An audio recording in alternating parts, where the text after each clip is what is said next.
Halo teman-teman, perkenalkan nama saya Ahmad Ratib Jailani. Video ini saya buat untuk memenuhi tugas UAS di mata kuliah Konsep Dasar IPA dengan dosen pengampu yaitu Ibu Henti MPD. Mari kita belajar tentang cahaya. Cahaya adalah bentuk energi yang membantu kita untuk melihat dunia. Tanpa cahaya, semuanya akan gelap gulita. Sumber cahayanya, ternyata ada loh benda yang menghasilkan cahayanya sendiri, seperti matahari, lampu, dan juga api. Dan ada benda yang hanya memantulkan cahaya seperti bulan.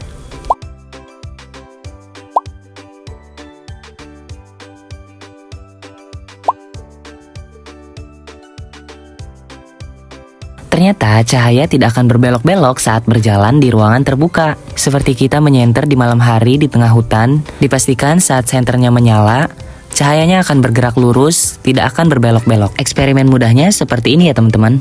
Saat ketiga lubang pada karton diletakkan dalam satu garis lurus yang sejajar dengan nyala lilin, mata kita dapat melihat cahaya lilin tersebut.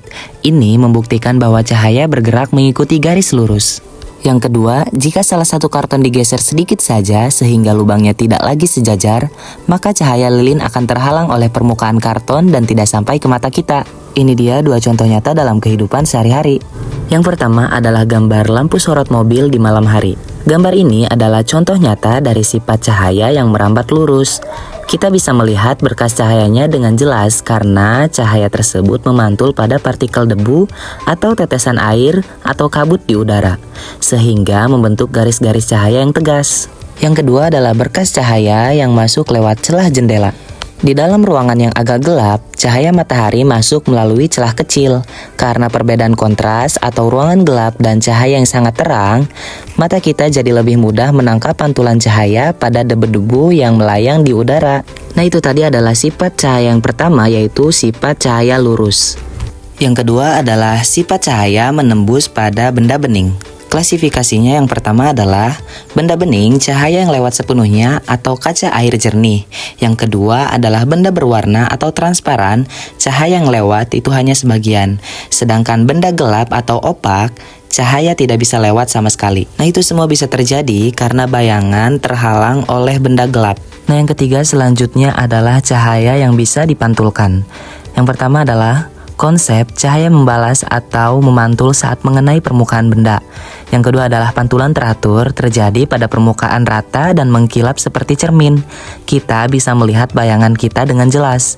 Yang ketiga adalah pantulan baur terjadi pada permukaan tidak rata seperti aspal dan tembok sehingga cahaya memantul ke segala arah. Selanjutnya yang keempat adalah cahaya yang dapat dibiaskan atau refraksi. Pembiasan adalah peristiwa pembelokan arah rambat cahaya saat melewati dua medium yang memiliki kerapatan optik berbeda, semisal dari udara ke air. Terus ada juga contohnya seperti pensil yang terlihat patah saat dimasukkan ke dalam gelas berisi air, atau kolam renang yang terlihat dangkal dari aslinya. Selanjutnya adalah cahaya yang bisa diuraikan. Cahaya matahari itu warnanya putih. Eits, ternyata di dalamnya ada rahasia loh. Cahaya putih sebenarnya kumpulan warna Magiku Hibiniu. Kalian tahu pelangi kan? Begini prosesnya.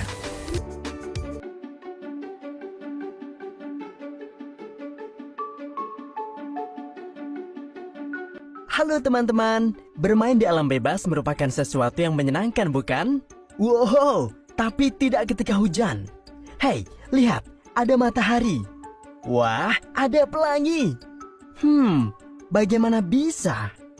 Ayo, aku akan menunjukkan kalian melihat proses terbentuknya pelangi. Kalian bisa membuat pelangi dengan alat-alat sederhana. Di sini ada segelas air dengan cermin di dalamnya. Matikan lampu atau buatlah ruangan dalam keadaan gelap. Kemudian, ambil senter. Coba sorotkan senter ke arah cermin yang ada di dalam gelas. Cermin itu akan terlihat memancarkan cahaya, bukan? Apa kalian tahu? Cahaya putih dari senter membuat 7 warna? Ya, tentu. Nah, itu tadi adalah proses terjadinya pelangi. Apa kalian tertarik buat mencobanya di rumah?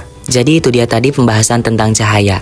Jadi cahaya itu hebat ya. Bisa merambat lurus, menembus kaca, memantul, patah di air, dan berubah jadi pelangi. Coba cari benda di rumahmu yang bisa memantulkan cahayanya selain cermin. Tulis di kolom komentar ya. Oke, terima kasih udah nonton. Semoga video pembelajaran kali ini bisa bermanfaat untuk kita semua. Segitu aja videonya. See you, bye-bye guys.